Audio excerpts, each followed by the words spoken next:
Mesdames et messieurs, bonjour et soyez les bienvenus pour cette nouvelle édition de votre journal de 15 heures. À la une dans l'actualité. À la une dans l'actualité nationale, le chef de l'État, son Excellence Ismaël Merguele, a présidé les travaux de la 11e séance des conseils des ministres. Et enfin, dans l'actualité internationale, régionale, au Kenya, un premier groupe de policiers kenyans a quitté Nairobi pour aider la sécurité en Haïti. C'était les titres. Merci si vous nous rejoignez. Eh bien, je vous le dis dans le titre, le chef de l'État, son Excellence Ismaël Merguele, a présidé la 11e séance des conseils du ministre où plusieurs questions étaient inscrites à l'ordre du jour. Sans plus tarder, écoutons le porte-parole du gouvernement, le ministre des Affaires étrangères, M. Mohamed Ali Youssouf. Bismillah ar-Rahman ar-Rahim, sous la présidence du chef de l'État, son Excellence M. Ismaël Merguele, s'est tenue la 11e séance du Conseil des ministres en ce mardi 25 juin 2024. Étaient inscrites à l'ordre du jour 8 questions. La première question donc était une communication présentée par le secrétaire général du gouvernement sur la commande publique sur la base donc du rapport relatif au colloque régional du 25 avril 2024 ainsi que sur l'audit indépendant sur la performance du système de passation des marchés. Le colloque a réuni plus de 350 personnes et s'est déroulé sur 2 jours à Tadjoura, regroupant les administrations et les entreprises publiques, le secteur privé, la société civile et les partenaires techniques et financiers, ainsi que des experts d'autres pays du continent. Les discussions ont porté sur les défis et les solutions en matière de protection sociale et l'emploi dans la commande publique avec des recommandations pour améliorer l'efficacité et l'équité des politiques publiques, l'impact des technologies de l'information et de l'innovation, ainsi que l'intelligence artificielle dans les commandes publiques a été exploré avec des présentations de start-up locales et des échanges sur l'intégrité et l'intégration de ces technologies dans les processus gouvernementaux.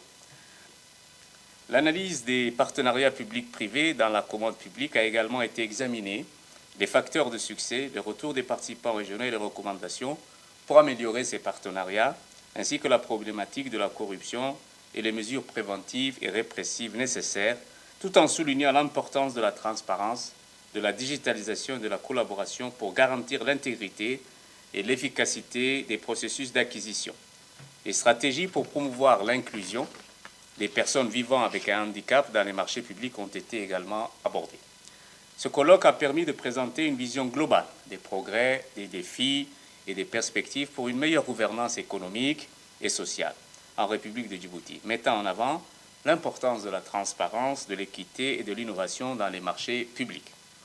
Sur l'audit indépendant sur la performance du système de passation des marchés publics, il s'agit donc de promouvoir un haut degré de gouvernance, de transparence et d'efficacité. Les résultats de l'audit ont mis en exergue que cette dernière décennie, la République de Djibouti a renforcé par une série d'initiatives visant à accroître la transparence et l'efficacité des processus et des procédures de passation. Par ailleurs, la Commission nationale des marchés publics a encore renforcé son cadre institutionnel en 2022. Enfin, et afin de garantir la régularité des paiements fiscaux et des déclarations sociales, la Commission a instauré l'attestation générale par le biais de l'introduction d'un format réglementaire et intégré. En 2023, le portail électronique des marchés publics a été également lancé. La deuxième question concerne un projet de loi portant adoption de la stratégie nationale d'alphabétisation fonctionnelle des adultes 2024 et 2029. L'alphabétisation s'adresse à toute personne adulte sans distinction d'âge, de race, de sexe, de religion, ni d'origine sociale, ne sachant pas ou peu lire et écrire, ou ne maîtrisant pas la langue, et ce, dans aucune langue des compétences et savoirs de base correspondant au niveau de fin d'études primaires. La vision stratégique proposée se focalise sur l'intensification de la coordination et le renforcement de la mobilisation de tous les intervenants afin d'accélérer le rythme des réalisations quantitatives et qualitatives. Les programmes de la lutte contre l'alphabétisme sont donc mis en œuvre dans le cadre de cette politique. Cette vision donc s'appuie sur les objectifs stratégiques, à savoir le renforcement des fondements de la bonne gouvernance, l'harmonisation entre les structures organisationnelles et consultatives de l'agence et l'adoption d'une méthode de gestion basée sur les résultats et l'approche des projets, l'amélioration de la qualité des apprentissages par l'adoption des principes de l'ingénierie, des programmes d'alphabétisation, et accorde donc une importance toute particulière au renforcement des capacités des différents intervenants par l'adoption d'un système professionnel global de formation. Cette stratégie d'alphabétisation s'articule autour de 4 axes. Le premier en étant l'accès et l'équité pour tous.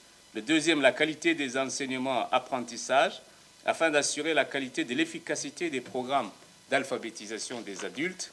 Le deuxième axe s'articule autour du renforcement des capacités institutionnelles pour assurer les conditions de réussite en renforçant les capacités de gestion, de suivi et d'évaluation des programmes d'alphabétisation. Et le quatrième axe donc, se concentre sur le partenariat pour consolider par l'élaboration d'un système efficace cette stratégie d'alphabétisation des adultes. Donc cette stratégie pose la priorité aux femmes, accorde la priorité aux femmes, aux habitants des zones rurales et aux jeunes, reconnaissant le rôle clé dans la lutte contre l'analphabétisme et son impact potentiel sur le développement local. La troisième question est relative à un projet de loi portant adoption de la politique nationale du genre 2024-2030 en République de Djibouti. Cette politique trouve ses éléments de cadrage interne dans la vision 2035, ainsi que dans les objectifs stratégiques du plan national pour le développement. La nouvelle politique nationale du genre actualisée permettra de répondre au mieux aux enjeux sociaux actuels dans une dynamique de coordination des politiques et programmes visant à garantir les droits des femmes. Cette nouvelle politique proposée servira de document de référence national pour toutes les interventions et l'orientation pour l'action du gouvernement et de ses partenaires. Il est prévu d'agir sur le développement du cadre juridique relatif au genre, l'accès équitable aux services essentiels, l'autonomisation des femmes par l'exercice d'activités décentes génératrices de revenus, le renforcement de la résilience des femmes face au changement climatique et aux crises sanitaires et l'élimination des violences faites aux femmes et aux filles. Réécoutons encore le porte-parole du gouvernement, M. Mohamed Ali Youssouf. La quatrième question donc, est relative à un projet de décret portant réglementation des archives publiques et privées en République de Djibouti. Ce décret a pour objet de définir les principes généraux, les attributions, le fonctionnement, l'accès aux documents d'archives, les relations entre les archives et l'administration, ainsi que les dispositions relatives aux archives privées au niveau national. Ce décret définit les missions du département des archives nationales en ce qui concerne donc la conception, l'animation, l'orientation et l'évaluation de l'action de l'État en matière d'archives publiques. Il établit également le fonctionnement des archives nationales, la création des archives régionales, les modalités d'accès aux documents d'archives et les règles de communication des documents en fonction de leur ancienneté. La cinquième question concerne un projet de loi portant organisation et fonctionnement des associations en République de Djibouti. Cette loi fixe l'organisation et le fonctionnement des associations. Cette législation a pour objectif de doter les associations d'un cadre juridique djiboutien, la loi 1901 n'étant plus adaptée aux nouvelles réalités. Cette nouvelle loi, donc, adaptée à la nouvelle organisation de la société djiboutienne, la décentralisation de l'État de droit, ajoute un cadre cohérent, complet, simple et accessible. L'élaboration de cette législation est le produit d'une démarche participative, inclusive, avec la contribution de toutes les parties prenantes, dont les associations elles-mêmes et les ministères concernés. L'adoption de cette loi permet d'encadrer les associations, leur fournissant donc un cadre juridique clair. La sixième question concerne un projet de décret portant application de la loi numéro 106 de l'année 2024, 9e législature. Ce projet de décret précise les missions du comité de coordination qui est chargé de proposer des mesures à mettre en œuvre la lutte contre le blanchiment d'argent, qui est donc conformément aux résolutions des Nations Unies et aux recommandations du GAFI, de prendre des mesures appropriées pour identifier, évaluer et prévenir la menace terroriste, assurer la coordination, l'échange et le partage d'informations et de renseignements entre les autorités concernées, formuler toute proposition de réforme et mesures de lutte contre le blanchiment de capitaux et la lutte contre le terrorisme. Ce projet de décret fixe la composition du Comité national de coordination, présidé par le Premier ministre et composé de 12 ministres et 9 hauts responsables représentant l'administration et les forces de défense ainsi que de sécurité. Ce comité a pour mission le suivi, la mise en œuvre des dispositions, des instruments universels de lutte contre le blanchiment et la mise en place des mesures prises par le comité national. Le secrétariat du comité national de coordination est assuré par l'Agence nationale du renseignement financier. La 7e question concerne un projet d'arrêté portant attribution de 2 parcelles de terrain, 6 à Nagad, au profit de la société immobilière d'aménagement foncier plus connue sous l'acronyme SIAF. Ce projet d'arrêté permet donc la construction d'un complexe immobilier dans cette zone d'extension du lotissement Nagad d'une superficie de 22,48 hectares. Ces parcelles de terrain sont destinées donc à l'implantation de parcelles viabilisées ainsi que des logements. La 8e question concerne un projet de décret portant annulation de la délégation de gestion du corridor urbain. Une récente étude réalisée par une expertise en la matière a porté sur la gouvernance du secteur routier en identifiant les enjeux et les défis de ce secteur pour proposer des pistes de réforme, tant au niveau de l'organisation institutionnelle qu'en matière de financement pour l'entretien, la réhabilitation et la modernisation du secteur routier. Il est par conséquent judicieux de réfléchir à restructurer l'organisation et, en partant de là, la gestion du secteur. L'agence djiboutienne des routes serait chargée donc de la gestion globale du patrimoine routier en étant responsable des divers aspects de la question, la conception, l'entretien, la réhabilitation et la construction des routes, tout en ayant une meilleure couverture géographique du territoire avec le renforcement de 2 divisions régionales pour améliorer l'efficacité des interventions sur les routes, ainsi qu'un objectif particulier pour le développement d'un tissu d'acteurs privés dans le secteur des travaux publics. Désormais, la mise en place d'un mécanisme automatique de gestion des routes des corridors permettrait à l'ADR et aux ressources de l'État de se concentrer sur les routes urbaines. Autre actualité dans ce 15 heures, c'est aussi le ministre des Affaires étrangères de la coopération internationale, M. Mohamed Al Youssouf, qui a reçu hier son homologue éthiopien Taye Atske. Les discussions ont porté sur les voies et moyens d'approfondir les relations existantes entre les deux pays, tant au niveau bilatéral et multilatéral. Le déplacement du nouveau chef de la diplomatie éthiopienne à Djibouti a trait à une visite officielle placée sous le signe du renforcement des relations d'amitié, d'échange, de coopération entre les deux pays et les deux peuples, aux dispositions intégrées et ayant depuis plus de 2 décennies fait le choix judicieux d'évoluer sous le coup d'une communauté de destin économique. Les échanges économiques et commerciaux, la logistique et le transit, l'interconnexion électrique et en eau constituent notamment les secteurs phares d'activité autour desquels les deux nations entretiennent une complémentarité synergique et une intégration modèle aussi bien à l'échelle régionale que continentale.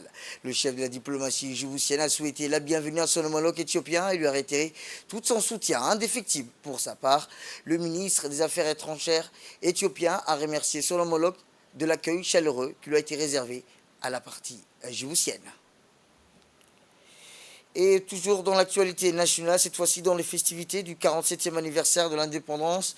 Rappelons que la caravane des festivités est dans le cadre de la célébration de ce 47e anniversaire de l'indépendance qui a fait une halte à l'annexe Barkhat Sirej de Razdika.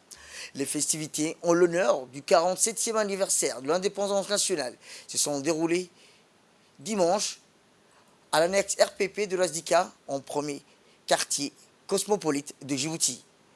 Outre la ministre de la Jeunesse et de la Culture, Dr Hibou Boumen Assoué, notons la présence de plusieurs membres du gouvernement, Mouna Ousmane, Aden.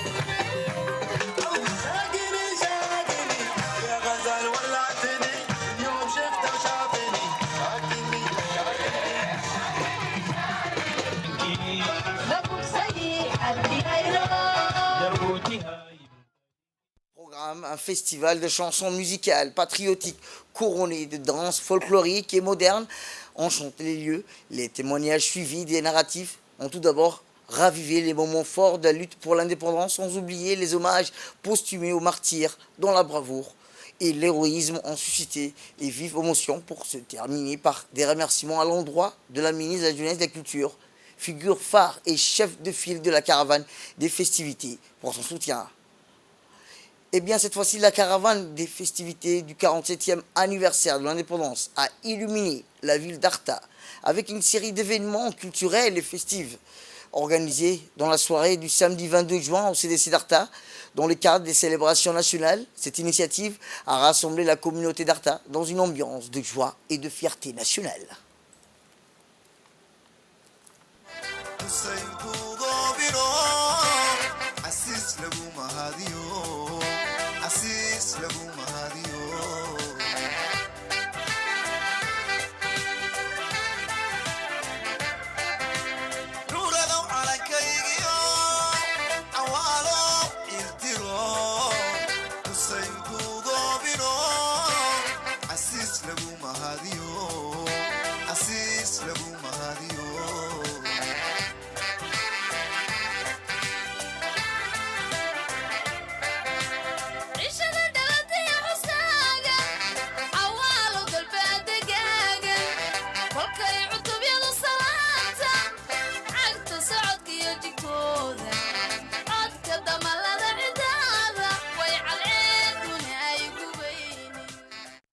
Les festivités de proximité ont inclus des performances, des chants patriotiques, des danses traditionnelles, des activités communautaires visant à commémorer notre histoire et notre lutte pour l'indépendance. La présence des résidents locaux, des mouvements associatifs, des jeunesses et des femmes a enrichi ces moments, renforçant ainsi les liens entre les habitants et soulignant l'importance de préserver nos valeurs nationales.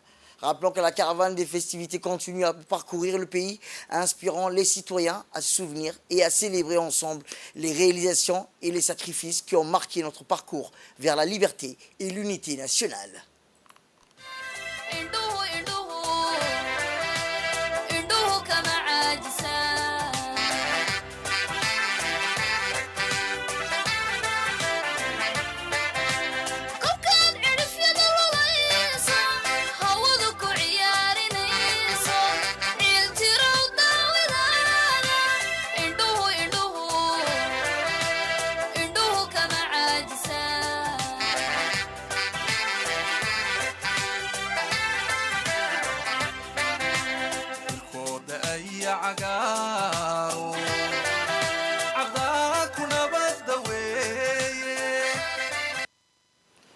Direction le nord du pays, plus précisément à Randa, où dans le cadre des célébrations nationales, des initiatives à rassembler la communauté de Randa, une ambiance de joie et de fierté nationale.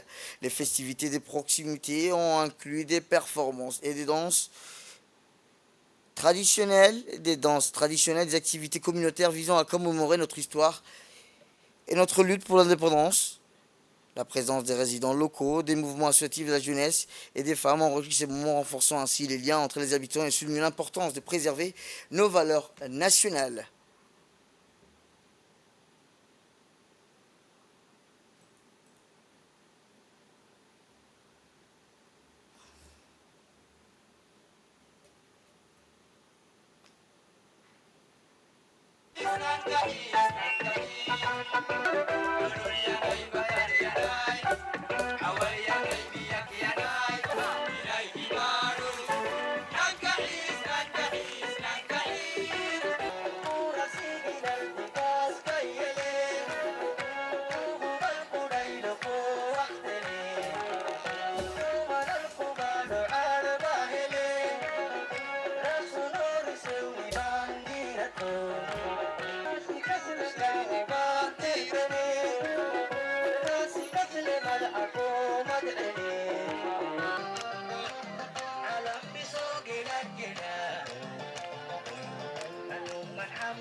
Autre actualité dans ce 15 heures, eh bien c'est une cérémonie solennelle qui a eu lieu au camp Cher Osman pour la décernation de la médaille de l'Union militaire au chef d'état-major général des armées, le général de corps d'armée Zakaria Shah Ibrahim, par le chef de la représentation du ministère de la Défense de Russie.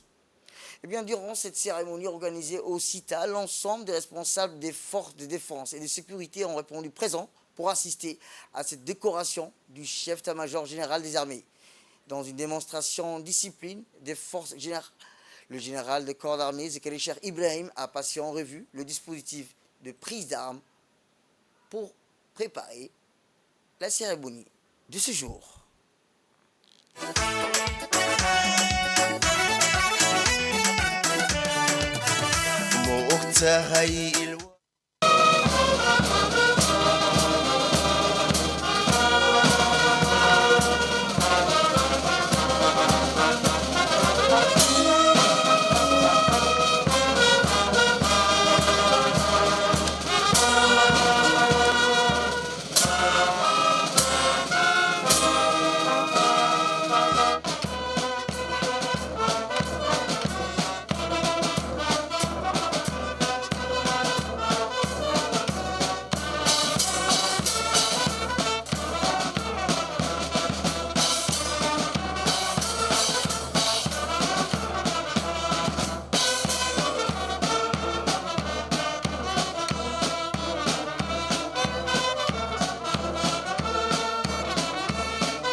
Eh bien, la cérémonie s'est ensuite déplacée vers la salle de réception CITA où, dans une atmosphère empreinte de solennité et de respect, la médaille de l'Union militaire a été remise au chef d'état-major général des armées par l'ambassadeur de la Fédération de Russie à Djibouti, M. Mikhail Golvanov, devant une assemblée de dignitaires, d'officiers. Chacun a rendu hommage au général, saluant son leadership et son dévouement indéfectible à la nation.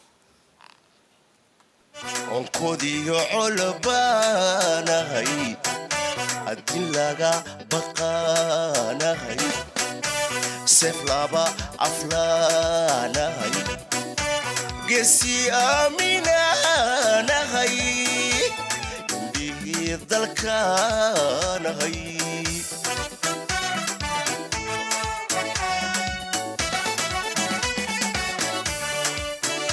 abur iyo masbaano eedadku ima karo abur iyo masbaano eedadku ima karo abbaha dalkeeniyo kuwa aniga ii talin arrimaha ka soo baxa ka adkaynayaanahay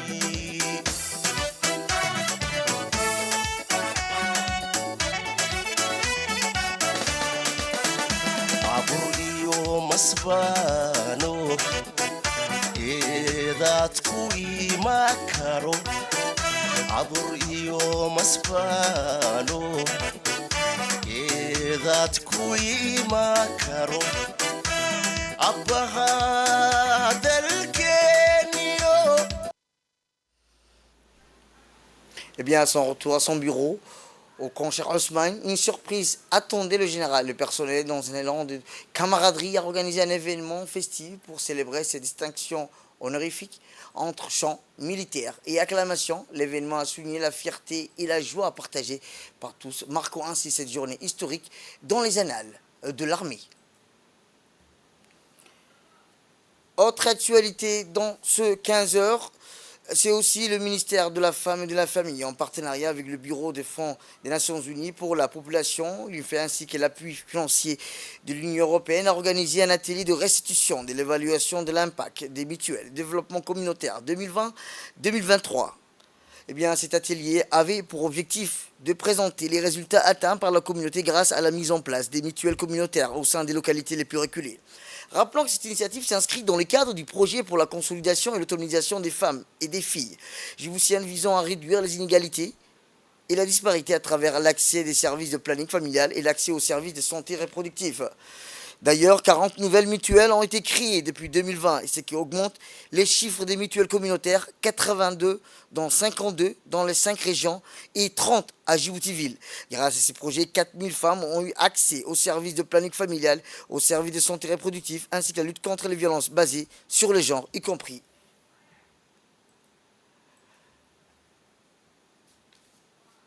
Autre actualité dans ce 15h, c'est aussi l'UNFD en collaboration avec l'USAID a clôturé une formation sur la violence basée sur les genres qui a duré pendant 2 jours au sein de l'UNFD.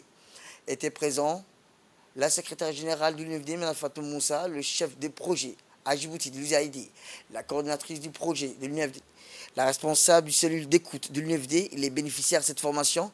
Rappelons que la violence basée sur le genre, qu'elle soit physique, économique et psychologique, est une violation des droits humains et à la dignité des individus qui touchent des millions de personnes à travers le monde. C'est pourquoi, dans sa politique de la protection des droits humains, l'ONG se concentre sur l'accompagnement de toutes les femmes victimes de violences de toutes sortes et toutes formes. Suite à la revendication des femmes des zones rurales qui étaient obligées de se déplacer de la capitale à la recommandation formulée lors des réunions de coordination nationale et des services, l'UNFD a franchi une étape dans sa stratégie de lutte contre toutes les femmes de violences envers les femmes et les enfants. Et ravi d'être à vos côtés et de soutenir le travail que vous accomplissez au quotidien sur le terrain au niveau de la capitale mais également dans les régions pour atténuer les violences faites aux jeunes filles et aux femmes. Le projet, depuis 3 ans, en effet, collabore avec plusieurs institutions étatiques et notamment notre partenaire privilégié qui est l'UNFD pour, à plusieurs niveaux, le renforcement des capacités, bien sûr, de l'UNFD, mais également l'apport en équipement informatique et bureautique pour les 5 régions de l'intérieur. Comme vous le savez, Madame la Secrétaire Générale, l'UNFD a mis au cœur de sa politique la redynamisation des cellules d'écoute et la décentralisation du soutien apporté aux victimes de violences dans les régions de l'intérieur. Nous sommes ravis d'être à vos côtés et nous espérons que ces efforts apporteront leurs fruits les années à venir et nous serons toujours là à appuyer l'UNFD dans le cadre de ses activités. Écoutons à présent la secrétaire générale de l'UNFD. C'est un immense honneur de clôturer aujourd'hui cette formation de recyclage qui est dispensée au personnel de la cellule d'écoute de la capitale et ceux de nos antennes de régions de l'intérieur sur le processus de prise en charge des victimes depuis 2 jours. Cette formation vise principalement à améliorer la compréhension et les compétences en gestion de survivantes de violences basées sur le genre.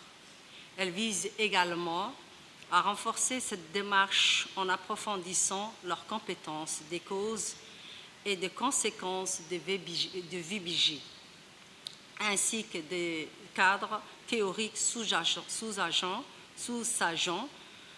et des approches axées sur la violence.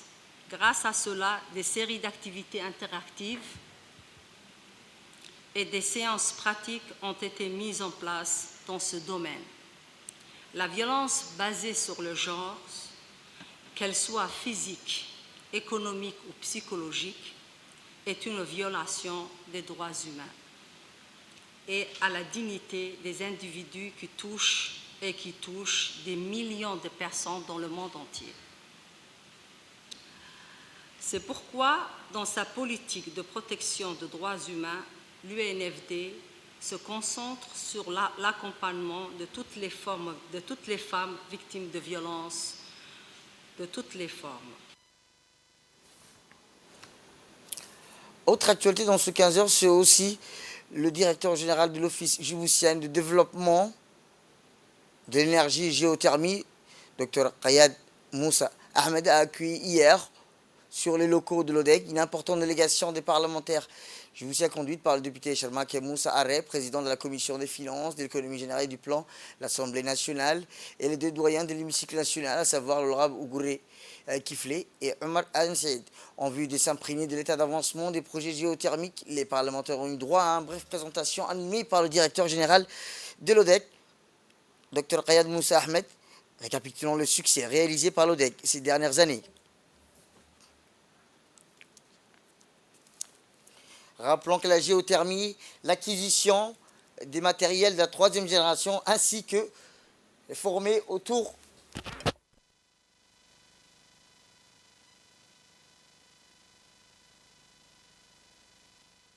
le directeur général de l'ODEC, Dr Kayad Moussa Ahmed, accompagné de son adjoint, a introduit la délégation parlementaire au nouveau laboratoire de géologie, géochimie, géophysique de l'Office djiboutien de développement de l'énergie géothermique. Ces laboratoires sont dotés d'équipements scientifiques à la pointe de la technologie pour la collecte et l'analyse des données géosciences.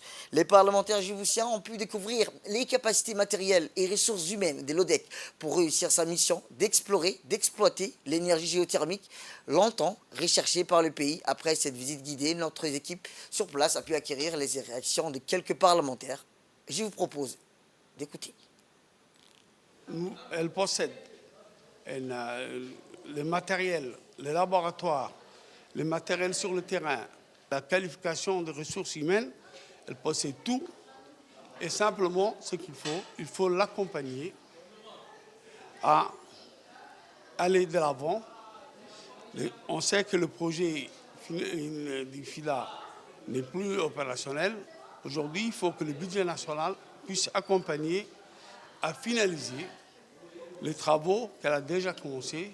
Et vraiment, avant de venir ici aujourd'hui, je ne savais pas qu'il y avait autant de personnel qualifié dans tout le domaine du laboratoire, autant d'ingénieurs qui étaient en place. Et vraiment, je suis très satisfait que notre gouvernement, et surtout sous l'impulsion du président de la République, nous ayons pu réaliser un tel effort. C'est l'appel à la prière. Nous reviendrons tout juste après. Restez avec nous. À cette occasion, nous avons demandé l'objet de cette visite aux membres du conseil d'administration de l'Office djiboutien de développement de l'énergie géothermie, où je vous propose d'écouter. De l'Assemblée nationale portait principalement sur l'information des réalisations de l'ODEC, les potentiels de l'ODEC et surtout permettre de comprendre les réalisations qui ont été faites à ces jours. L'ODEC a été créé en 2014 et depuis 2016 ont effectué tellement de travaux, des surfaces, des recherches et des forages. Pour assurer une meilleure transition énergétique de notre pays et pour essayer de compléter aussi les mixtes énergétiques de notre pays, après l'éolienne, le parc solaire, nous tenons beaucoup au développement de la géothermie à Djibouti. Et l'ODEC aujourd'hui se situe dans la scène régionale afin qu'elle puisse accompagner ces études de surface.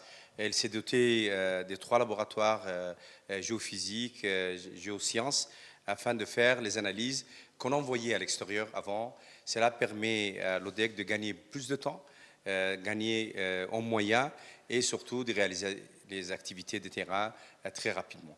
La commission de finances est venue soutenir l'ODEC avec le conseil d'administration que je représente aujourd'hui ici, afin de doter et de mobiliser les ressources financières nécessaires afin que l'ODEC puisse réaliser dans les meilleures conditions les tâches qui lui sont confiées. C'est pour ça qu'aujourd'hui, la réunion de concertation avec l'Assemblée nationale, les membres de l'Assemblée de la Commission des finances, s'est très bien passé et nous sommes confiants afin que les autorités nationales puissent accompagner, soutenir et mobiliser les fonds nécessaires afin que l'ODEC puisse réaliser dans les meilleures conditions ses objectifs fixés. Eh bien, dans ce cadre, cette journée d'information organisée en l'honneur des parlementaires, l'Office djiboutien de développement de l'énergie géothermie a procédé à cette occasion à une cérémonie de remise des certificats de reconnaissance en l'honneur des personnels qui ont contribué à l'acheminement de la plus grande foreuse de l'ODEC, ainsi que des matériels lourds depuis le site géothermique jusqu'à PK20. Ces personnes étaient composées des techniciens de l'ODEC et des services alliés, ainsi qu'une équipe de la gendarmerie qui ont assuré la sécurité de ces matériels. Écoutons le directeur général de l'ODEC.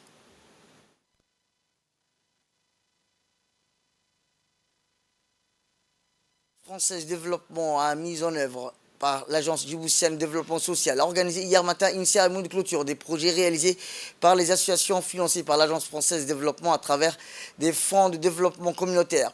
La cérémonie qui s'est tenue dans la salle de conférence du complexe Al-Rahma dans la communauté de Belbela. La cérémonie de clôture des 20 micro-projets a vu la participation des députés Abdelrahman Awali Yassine, de Suleiman Daharbile, le directeur général de la DS, Mahdi Mohamed Jama, la directrice de l'Agence française de développement, Hélène Vidon, le président de la commune de Belbela, Mohamed Hassan Saïd, le directeur du département de développement social de la DDS, Galab Hassan Galab, le chef de programme de l'appui et les associations bénéficiaires. Cette cérémonie a pour objectif principal de célébrer les réussites des projets et leur impact positif sur la zone de projet, de mettre en lumière les innovations, les meilleures pratiques et mises en œuvre par les organisations bénéficiaires. Les programmes de développement urbain intégrés constituent une aubaine pour de nombreux jeunes et associations des quartiers La Yablé, Moustiquaire. Ils créent des opportunités d'autonomisation des jeunes et femmes pour la promotion du développement inclusif des quartiers défavorisés de notre pays. Ils illustrent l'engagement du gouvernement djiboutien, des partenaires internationaux à investir dans l'avenir des jeunes et femmes et à créer un environnement propice à leur épanouissement professionnel. En tant que parlementaire, je considère que la Commission des affaires étrangères, dont je suis le président, est d'une importance capitale pour notre pays. En effet, c'est au sein de cette commission que sont examinées et débattues les conventions de prêt, les questions relatives aux relations extérieures de notre pays, de notre nation. C'est ici que se prennent des décisions cruciales pour notre diplomatie, pour la promotion de nos intérêts à l'étranger et pour la défense de nos valeurs sur les scènes internationales. Mais nous sommes ici aujourd'hui pour vraiment clôturer cette deuxième appel à projet du Fonds de développement communautaire. Et je me joins à ce qui a été dit par tous les précédents orateurs pour féliciter et remercier les associations pour le travail qui a été effectué au bénéfice du quartier et de ses habitants. Ce qui me frappe dans ces 20 projets qui ont été financés, c'est la diversité des thématiques traitées et le fait qu'elles couvrent les différents aspects de la vie quotidienne des gens. On a des projets qui améliorent l'environnement de vie avec la plantation d'arbres ou les pulvérisations dans les habitations contre les moustiques. On a des projets sur l'éducation. On a des projets qui permettent de faciliter la formation professionnelle et l'insertion professionnelle des jeunes, y compris les jeunes à besoins spéciaux. On a des projets sur l'hygiène, et qui dit hygiène, on parle de la santé forcément, avec l'accès à l'eau, avec l'accès aux latrines. On a des projets également sur l'accès à l'énergie, à l'électricité. Et donc on couvre les différents projets que vous avez menés à bien, couvrent la diversité des besoins des gens pour avoir une vie correcte et décente à l'intérieur du quartier. Donc merci pour ça. Direction le sud du pays, plus précisément à Dikil, où, à l'occasion de la célébration de l'anniversaire de la police nationale, et dans une ambiance festive, et à l'approche de la 47e anniversaire de la souveraineté nationale, la caserne de la police de Dikil a organisé une cérémonie mémoriale.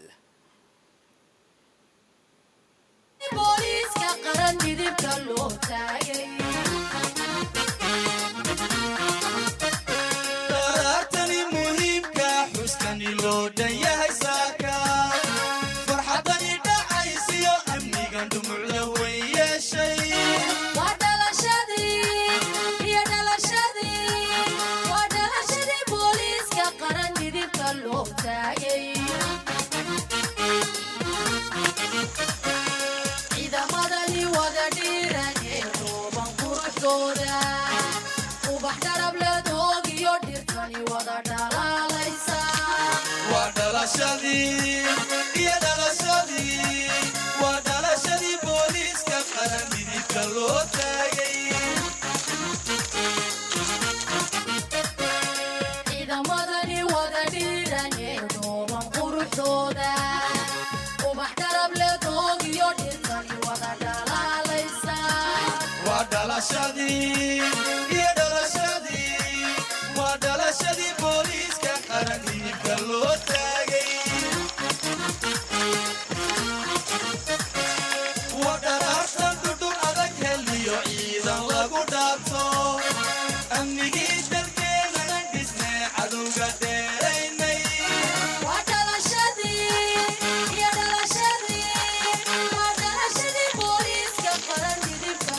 Puis, une marche symbolique dédiée à la mémoire des martyrs tombés à lutte pour l'indépendance. Et au terme de cette marche, les participants ont observé une minute de silence et à l'endroit de nos martyrs qui sont sacrifiés corps et âme pour que notre pays puisse accéder à l'indépendance nationale. Écoutons à présent le capitaine de la police de Dikil. Tout d'abord, mes remerciements aux honorables invités qui sont venus partager avec nous ces moments solennels pour la célébration de l'anniversaire de notre institution. Je vous remercie pour l'honneur que vous avez bien voulu nous rendre malgré vos agendas très chargés. Officiers, sous-officiers, hommes de rang, aujourd'hui c'est un grand jour pour la police. C'est le jour de la commémoration de la création de la police que nous fêtons ensemble dans cet honorable détachement de la police de Dikil, dans la joie et dans l'allégresse, sans oublier ceux parmi nous qui sont morts dans l'exercice de leurs fonctions. Que Dieu leur accorde sa miséricorde. Amen. La police nationale est de nos jours reconnue et saluée pour son travail au quotidien. Elle travaille partout où la demande s'est fait sentir pour porter aide et assistance à la population djiboutienne et étrangère qui vit dans notre pays. Je profite de cette occasion, monsieur le préfet, pour vous remercier de votre soutien indéfectible et également, président du conseil régional, de votre contribution inlassable. Je suis convaincu que vous serez notre porte-parole auprès du gouvernement afin de soutenir et d'accompagner nos perspectives d'innovation, de renforcement des capacités opérationnelles de cette institution policière placée sous votre autorité, monsieur le préfet.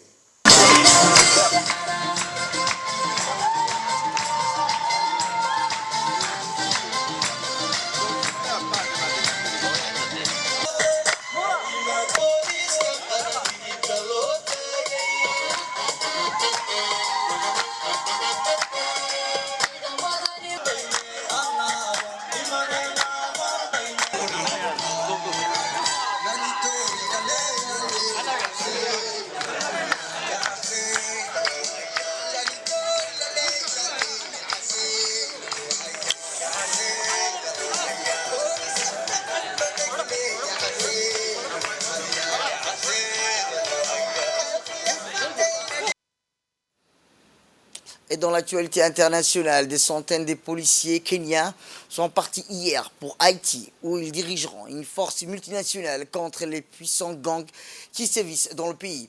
Eh bien, le président Ruto s'est adressé aux troupes hier lors d'une cérémonie de départ. Vous entreprendrez une mission vitale qui transcende les frontières et les cultures. Votre présence en Haïti apportera espoir et secours aux communautés déchirées par la violence et ravagées par le désordre, a-t-il déclaré. Les 400 policiers sont les premiers des 1000 que le Kenya prévoit d'envoyer pour la force des Nations Unies en Haïti.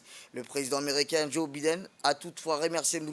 Ruto pour la direction de la force multinationale par le Kenya lors de la récente visite d'État de M. Ruto à Washington.